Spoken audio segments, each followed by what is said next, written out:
Hello, everyone, and welcome to episode 23 of Invisible Walls. Unfortunately, Shane is not here today. He's in New York trying to sell something to someone. But we do have an all-star cast, and I'm sounding like a used car salesman.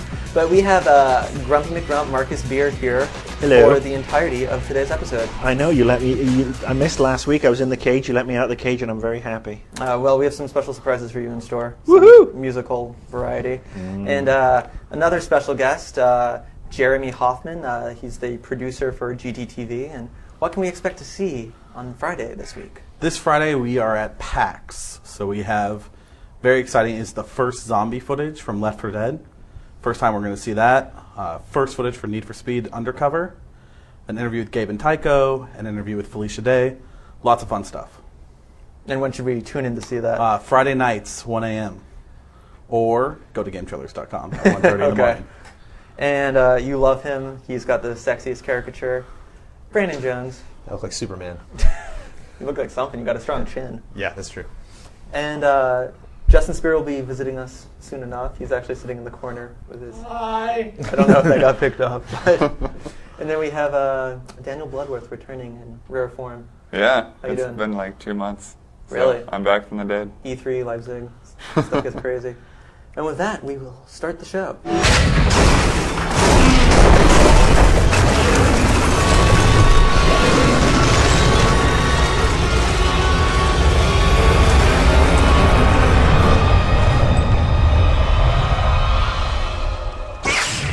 So first off is The Force Unleashed, and some of us have got to dabble a little bit with it. I know one reason Jeremy's here is because he is a rampant Star Wars nerd, as you can tell by his caricature, and he also owns Super Bombard Racing, which I just have to tell to the world. You're the person who bought it? No, I bought it too. 2 copies, me and Jeremy.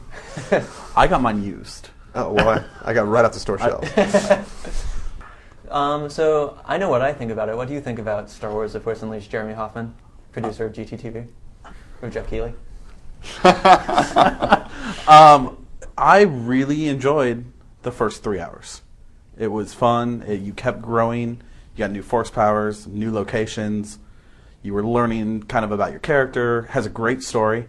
Really ties in episode 3 and 4. Lots of fun spoilers that we won't mention, or I won't mention here. I don't want to be that guy. Like any of the trailers they've released, The you trailers can piece a lot of it together. Yeah, they give it away, but after about hour 4, you start going back to like the same planets, and you don't have any new powers, and the game is just very, very buggy, which disappoints me. Were you playing on the 360, right? I was playing on the 360. I've had it crash 3 times on me, and then I've been stuck in like mushrooms that I couldn't get out of. Yeah, you get force pushed a lot into random areas of a level. But I'll agree. I mean, the story is pretty good. I mean, it's Star Wars, so you're not expecting, No, but it's War and Peace. But I was pretty entertained. I like the story better than I did the story of episode 1 or 2. Well, the story is better than any of the original 3. I mean, if you look at the 3 movies and you cut out all the crap, you have one good movie. Yeah. But I spent this afternoon playing The Force Unleashed, and I actually thought it was almost like playing Knights of the Old Republic without the turn-based. You know, that for me was the thrill. You know, being able to mess around with it with the force powers. I'm really disappointed to hear that there's bugs in it though, because I mean, the demo version that we've seen that's out there and all the demonstrations, they've all been very polished. And if it's really buggy, that's just not right. It's polished, but I also feel like it's like they kind of went for. They're definitely going for a mass market, but like. And this game you can like force blast a door off its hinges though, which is awesome. Yeah, no, definitely. But I mean, you do it like 100 times, and that's true. You just keep doing the same stuff. Yeah, I think. And I played PsyOps, so a lot of the, I don't know, the telekinesis stuff, or like force push, force grab. It's fun. It's there, but I mean, it would have blown my mind like a couple years ago. But now it's like, oh, that's cool. And I really think it's just really standing on its Star Wars legs. Is it better than Star Wars Obi-Wan? Yeah. Yes. Probably. The physics are better, and that goes a long way. I think out of everything that's wrong with the game, like at least once every 20 minutes something will happen that's just extraordinary. That you just threw one thing into the right thing, and that just sets a chain that blows up glass and metal and all this stuff. And it's using Euphoria too, but like Hoffman, like especially towards the end, like you start it starts freezing frames. Yeah, and it's it chugs under its own. The part that I got most angry about, I was okay with it, like not okay, but I wasn't happy with the crashing, but I beat the game, and as I'm going into the last cutscene, they kind of reveal how it all ties together, the audio completely drops out for me. Has anyone played it on the PS3? Johnny's played it for about an hour. I don't think it locked. No, it didn't lock. Okay. Yeah, I don't know. I mean, I know most of us only played it on the 360, and it was really disappointing. The other thing too that I don't know whether it's a glitch or a design decision is there's a lot of erasing going on. So like if I was on like a bridge in the first level in Kashyyyk and destroyed parts of the bridge and all these big wooden splinters fell in front of me and I got excited because I'm like, I'm just going to hack through these things and boom, they're gone. Oh yeah, like all the dead bodies. And like stuff. dead bodies vanish. You destroy TIE fighters. The second they crumble to pieces, they vanish. Yeah, I so it's like did frustrating when notice you that like on a high level. completely annihilate a room and then you go back later and it doesn't look like you did anything. There's just everything so you much destroyed going is on. gone. Like you were saying earlier, they just want all this stuff to work, so they're just trying to Yeah. keep it as simple as possible. But I would have loved to have like smashed a TIE fighter, then taken one of its wings and thrown it at a bunch of stormtroopers. That would have been a And it just friggin' huge- didn't and like take pieces of that and throw those at other people. Yeah, I mean, you want that to happen, and it just doesn't happen. And I will say the enemies are dumb, and like sometimes they have a lot of health, but it's not really challenging. It's definitely not God of War, even though they try to build some of that kind of combo thing in there. No, I mean, the enemies all just at one point pretty much learn how to block force powers, and they write that into the story, and Felucians could have some sort of ability Or these to Imperial not... red-colored stormtroopers. Yeah, or shadow guards Yeah. that all have these force training. Like, I question it because it's like, where was this in the fourth movie? Well, that's my main problem with all that stuff, especially being the fact that there's this guy who can do lightning and pick up anything that you can imagine, and is the coolest guy ever. Yet is way cooler than Anakin, way cooler than Luke, who both the Emperor and Vader we are say so badass? are so excited about in the last three. It's just weird that right in the middle there's this character we've never heard about that is cooler than any Jedi that even comes close to those 6 movies. Well, they tried to do this with what was that old big push, Shadows of the Empire. They tried to wrap all this other plot going on like in parallel. I guess this is kind of straddling between the two. That was also But that a made, awful that game. made sense. This is clearly like let's Oh, do whatever we can and not worry about restrictions. I mean, the plot makes sense. Yeah, I mean, they got Lucas to sign off on it for whatever that's worth. But I mean, yeah, you can't play the game and then go watch A New Hope and be like, oh. Look, Yeah. Georgie Boy would sign off on a cereal box if you gave it to him. They had to send him a fax, which I thought was pretty funny. Oh, those web docs. Yeah. But I mean, you look at some of the other characters. I mean, you go back to Jedi Knight and Kal Katarn. I mean, that character was, badass. He was a Jedi. He was, all sorts of different things. And again, those games came out before the original, the new trilogy, if you will. No mention of any of that in there. Smacks of cash into me. Well, at this point, where's Merritt Jade? Like, she should Whoa, have been. we're gonna rein in the nerd here. No, but like they have this background that they've done, and like she should have been Vader's apprentice at this point. I think. I don't know. I mean, I thought I was nerdy enough to know the timeline, but they do like to rewrite that Wormholes. timeline. The answer is wormholes. Oh, it's always wormholes. And if Jones, if I could ask you one more thing, you've done a lot of Star Wars with the Star Wars retrospectives, and I think we got one more coming. One more coming should be 2 to 3 days after this gets posted. So you still excited about Force Unleashed? You played it a bit now. I think if you're a diehard Star Wars fan, you have to play this game. I mean, it does take its story a lot more seriously than a lot of Star Wars games in the past. It is really fun. Like I said, like each level at least has a couple moments in there that you've never seen anything like it before. It's just sucks that the story doesn't seem more familiar. There's so many new characters, and then it just sucks that, like I said, there's so many bugs. Try the game!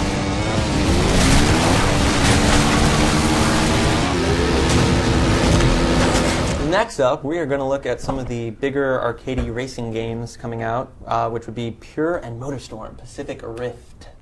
No, Daniel, I know. Oh, and we have Justin Spear now in the house. Yeah, I got tagged back in. Sweet. I know you put some time into both of the sampling you've gotten of both these. I don't think I said that right, but of both these games. And any initial opinions? Yeah, well, I mean, first off, it has to be qualified that, the version of Pure I played is pretty much done, and I played about 6 or 7 tracks, and MotorStorm is at 80%, and they gave us, two, you could say 2.5 in a way, because the one track's only 2 players, so you can't really tell, like, how much it's compromising. But, they're both, off-road games with big jumps and boost systems, and so I think they're pretty comparable, and it seems like a lot of people are, like, fighting in the comments for MotorStorm about, oh, Pure's way better, or this blows away Pure, or whatever. But right now, I feel like Pure's, because they're focusing maybe on one vehicle. I mean, they're tighter controls, and I like the track designs a lot better. And I think the trick system with the way it ties in with the boost is interesting because, basically like if you do a trick, then it builds up this meter, and you can use that meter either for boosts or to do a higher level trick. And the higher you get, eventually you get unlimited boost or super. Yeah, like eventually, like you'll get to like the super trick, and then that banks, and you can then use the whole boost meter without losing the super trick, and then you get onto a huge jump, and you can pull that trick off and fill the boost meter completely back up again. But there's a lot of different routes, and it's not like there's a specific best route. It's based on this route has more jumps, or maybe this one gets you away from the pack, or something like that. But it's a really tight and polished game from what I've seen so far. I played about a month ago. I went up and played 16 player in San Francisco, and it was really fun. Did the 16 player go off without a hitch? Yeah. I mean, we were playing all night long, and I don't remember seeing any crashing or resets or anything like that. I do like the tiered trick system is pretty interesting. I mean, I remember back in Tony Hawk when you could only do your like uber tricks when your trick meter was full. I thought that was kind of a good mechanic. But I think having the different tiers is nice because it keeps you always active. You're steering and stuff, but you're also got to be like conscious of which button you have to press. Yeah, there's a little meta action happening in there. It's nice, and like I don't know, the track. I've only played the demo, but the track's laid out in such a way that. What did they call it? The preloading, where you press down and then up to get more air. It's like there's a pretty good amount of time of like steering and just bumping with the other dudes. That doesn't sound good. Before getting to your next jump and then just trying to like see what you can do. Even though I will say I felt like I've landed some tricks in plenty of time and then they had me bail. But that's probably just it is. Luck. Yeah, you really have to kind of get a feel for each level and how much air you need to pull off a specific trick. But in general, it's not nearly as bad as some of the other ATV games, to where it's like you're constantly technically preloading and having to land every jump right or you're going to wipe out. It's not. It's still arcadey playable. Yeah, it's not very easy to crash in Pure. Whereas a MotorStorm, it's like you hit something just a little bit wrong and you're going to spin around and crash, or you're going to get the not crash, which I really hate. Is like when your car's flipped over, but it's not counting as a crash, so you can't skip it and get back to business. But yeah, Justin and I played some MotorStorm on Friday, and it's feeling pretty good so far. Does it feel better than the first one? It's almost hard to say, really. It's really close to the first one in terms of the handling and the different vehicle types. Yeah, I think the thing they're doing that's different now is really with the boost management now. There's a lot more water. Like on the lava stage, there's actually showers that will cool down your engine and help you get more boost. And at the same time, the lava is heating up your engine so that your boost goes up a lot faster than it normally would. Oh, that's an interesting mechanic. No tricks or anything even for the bikes, right? There's little bunny hops and stuff like that. You can punch somebody. You can punch cars. Road rash. Hey. Can you sketch? I don't think you can your sketch. Bike? No. We got to bring sketching back. Down, up to sketch. But they do have the duck and a bunny hop. So I guess you can duck under trees sometimes. Bikes are pretty fragile, so. Yeah, but I was able to pick up the bike a lot easier than it was the trucks. The trucks I was wiping out a lot. I pick up the bike, boom, boom, boom, second place. So I think that just kind of probably it's going to depend a lot on the track, on how easily you can get out in the open, because other cars can just come over and run you over when you're on a bike. Well, I mean, it's too early to call it, but I mean, for a 360 owner, it's not a big deal. But for a PS3 owner, should they keep two spots on their shelf? They both seem like pretty high quality games. Yeah. Maybe they should rent Pure at least before you make your decision. I think the way I'm feeling right now, I think that Pure initially will be a more fun, more well-rounded game. But MotorStorm, you have to remember the first one. They kept putting out content, and so that game's probably going to last you a lot longer. Well, the first one didn't have much content to begin with, also. Right. But I mean, like, they kept adding content packs and new tracks and new vehicles and stuff for a long time. And I'm sure they're going to do that again. ATV probably, or Pure probably won't add any new vehicles. Right. Probably it's very focused. I'm not going to throw in the monster Disney, trucks. A Disney mouse, Disney parade float thing. I don't know. Yeah. And graphically, like, I feel like MotorStorm, like, for the demos, like they've got things toned down to keep it fast or something. Because like I just can't believe that the final game's going to look like this. It's it's still a lot of popping. It's looking a little bit and- not final for sure. and, 80%, Yeah, they got yeah. they got a lot of tweaks to do. The 20%'s all awesome graphics. But they do have nice little effects, like they have the dirt flying Oh, yeah, up in the there's face and the definitely cool water stuff in it. splashing. And How do you figure out a percentage of your game completion?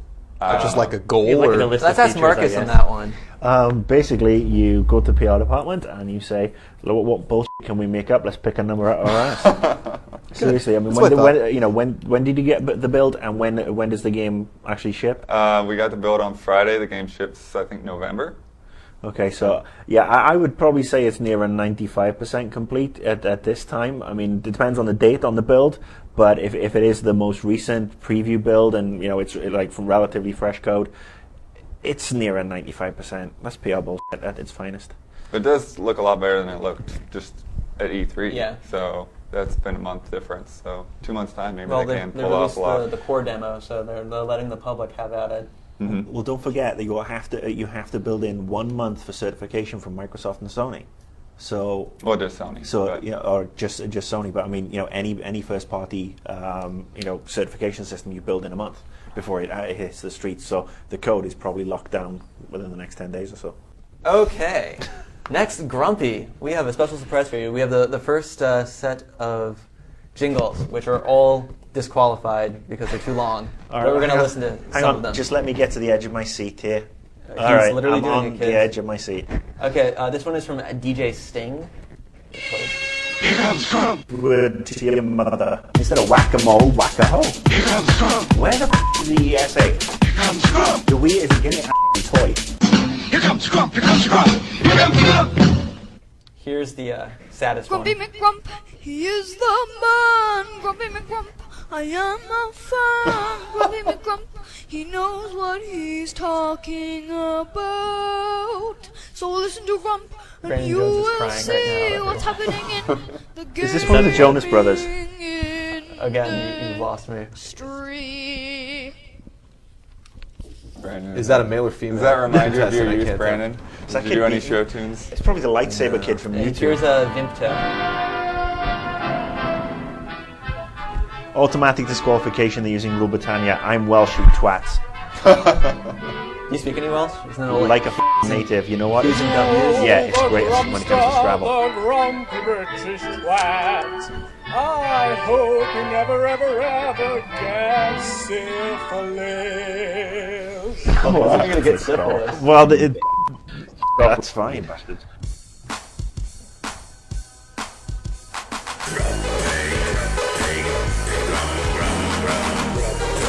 I kind of like the sound of this one.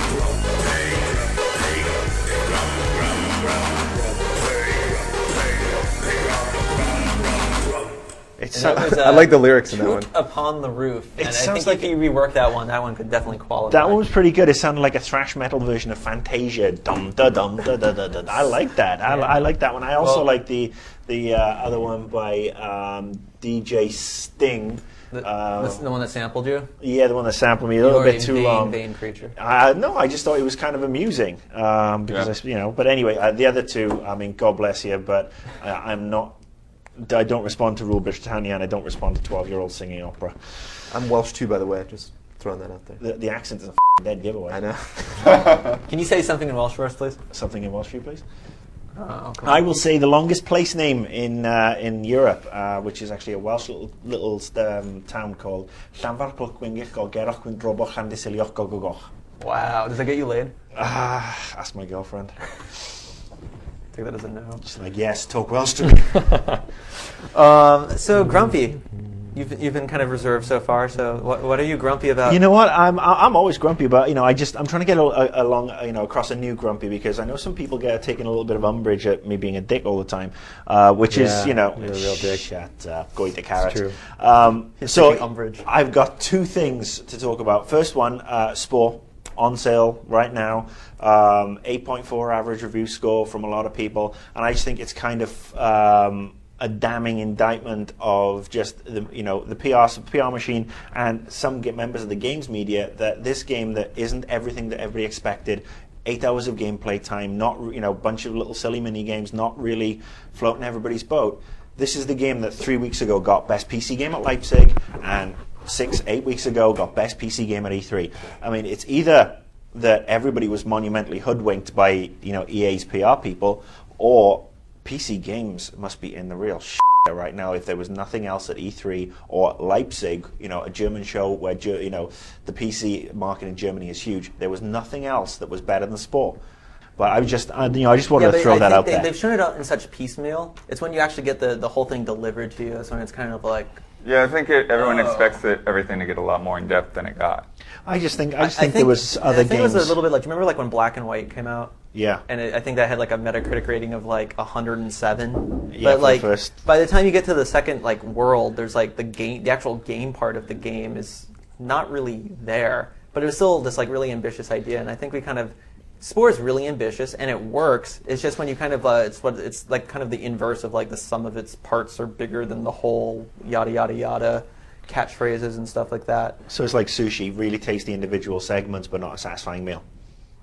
That could work. But like I said, I just think that it's something that's just not right. I mean, I had issues with them getting the awards, and I haven't. I'll be honest, I haven't played the game yet. If and when I get around to it, I will, and I'm just annoyed that we all get so hoodwinked by a lot of the PR stuff. Well, people want to believe in something, I believe in Santa Claus. People like to look at potential and say, "Oh, that could be really awesome. I'm going to imagine the most awesome game that sport could possibly be." We've been believing that and I'm for going to hope for that. 3 years now.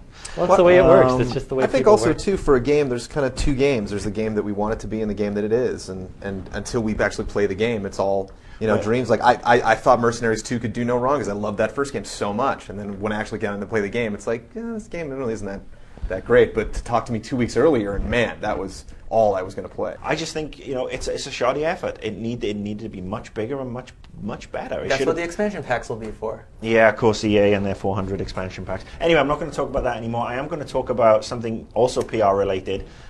Video game payola. Now, for all you youngsters who don't know what payola is, it was a practice that record execs used to do with the radio stations where they'd pay people to play the music. And now there's a great blog out there called Sore Thumbs, and they've been doing a retrospective or a look at games journalists and games PR, and they actually had a PR person, and I use that word advisedly, who basically said a whole bunch of stuff about canceling ad spends with companies because they had bad reviews and all this sort of stuff, and essentially buying reviews. And it makes for interesting reading. It makes for incendiary reading because I spent 12 years as a PR manager, and I launched some pretty big franchises, and I can honestly say, hand on heart, I've never bought a review in my life. I also find it interesting that a PR person actually has the power to cancel an ad spend, because anybody who works in the games industry, on the publishing side, knows that PR people have no control over ad spends. It's marketing people. Yeah, it's supposed to be a separation of church and state there. It's supposed to be, and this is the problem with a lot of companies, and I went through this, at a few, that marketing people generally oversee the PR people, and marketing people don't know their ass from their f***ing elbow when it comes to video games. They come in from other companies, and they know how to do the spreadsheets and how to set their ad buys up and do this, that, and the other, and there are a few of them who are really good. I have worked with a few who are really, really good. I mean, the Fear team a couple of years ago, really creative, but they also let the PR department do what it needs to do, because, one is paid advertising, the other one is, essentially supposed to be free. But yeah, I was really pissed at this one piece, and the way this guy wrote it, and he basically tried to give every PR person a black eye. Now, we've had this issue with Kane and Lynch a while ago where GameSpot had this whole thing bought out, and then people ended up leaving the company because of the bad review.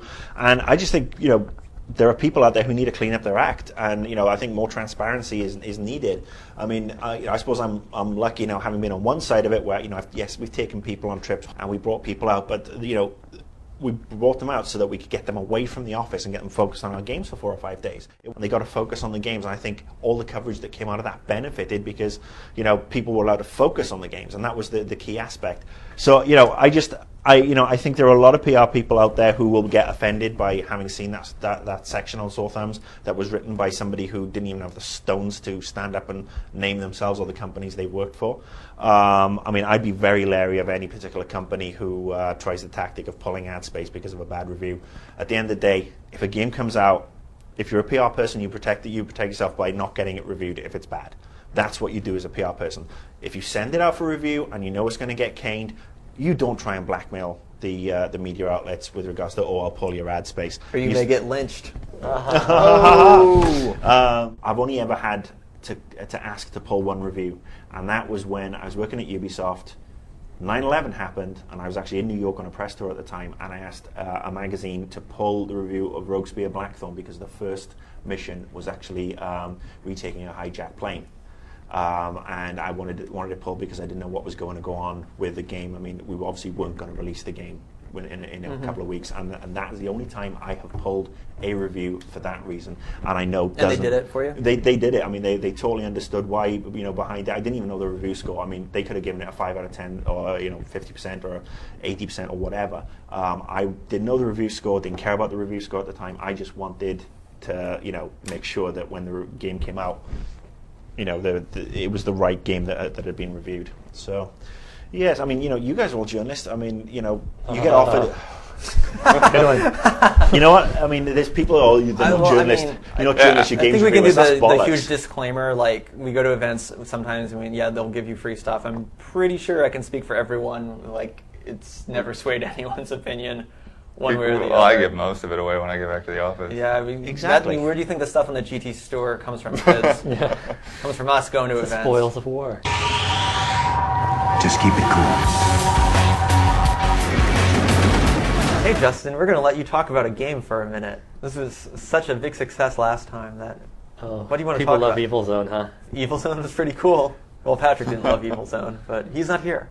I was going to talk about Blood Will Tell, but maybe we should talk about Otogi instead. Okay. Which is kind of it's not necessarily obscure, and I know EGM loved the second one a lot, and they're like, everyone buy it, and then they gave it a really tiny, eighth of a page review. But, that's business, I guess. But, it's from Software, so they made Chromehound and other stuff. Marcus, please continue hanging yourself. Is this some autoerotic asphyxiation? Yeah, that's If I keep talking for 5 minutes, that ought to do. Listening to him drone on about some Japanese fanboy game is getting me so hot. That's pretty cool. And from Software, they make, Armored Core people. They made Chromehounds. They're going to be making the Ninja Blade game, which I don't know if you've seen anything of, but looks kind of Ninja Gaiden-y. It's an action game, but looks like it has bigger environments. It looks kind of promising, and if you go back and play Otogi, the first one has one character. He has a really funky hat. You have basically the big mechanic is staying in the air through, doing air dashes, hitting enemies. The environments are like super destructible, especially for the time. On the original Xbox, you can take out entire buildings and forests and stuff like that. And it's really a fun action game. You can get it for super cheap. I'd recommend people check it out, do some research on Ninja Blade. Maybe if you're the kind of person that, you don't have to have a game be a 9 point whatever, or, 4 out of 5 just isn't good enough, then, you'll want to look past it. But it's a cool game and a cool series, and I think more people should check it out. Sweet. I will check it out. and come back to you in 2 weeks' It's a fun game. I will. And if you don't like it, the second one has multiple playable characters. If I don't like it, you have to be my bitch for a week. I don't. Well, so Grumpy will play Otogi, and I will. No, talk about it here. I'm always open to trying new things. So you kids that listen to this thing, you can play it too and send in your comments. Maybe we can do a whole Otogi section at some point. Or a whole Otogi show. We'll have an Otogi party. Then they'll make a sequel. It'll be great. We'll wear togas. It was fun. I'm our All-Star cast. Do you have a good time, Grumpy? I had such a good time. I'm moist. That's disgusting. Justin, thank you for sharing your game with us. Yeah, I'm happy to share. Brandon, can you grace us with your golden voice once more? I just want to say a few bars or something. I just want to say that I probably won't get a chance to personalize this in the last episode of the Retro, but just thanks. Star Wars didn't do as well as Metal Gear, but we had a lot of loyal fans and a lot of people offering up good constructive criticism. So thank you all who have watched that piece, and may the Force be with you. That's very nice. Did you have a forum member help you out with the MMO stuff? Yeah, we actually had one guy come in and donate his Galaxy's account. So if you notice, like, we had a couple low-level guys, and then all of a sudden this level 78 Jedi came out of nowhere and running around. That's pretty awesome. Would not have happened without him. Go GT community. Nice. And Bloodworth? I just hope that the MotorStorm fans don't hate me. Okay. Like, I do like both Looks games. pretty good. It's fun. And it's no Captain Rainbow, though, right? No, it's not. And I think with that, I can go, what does Shane usually say? Invisible walls.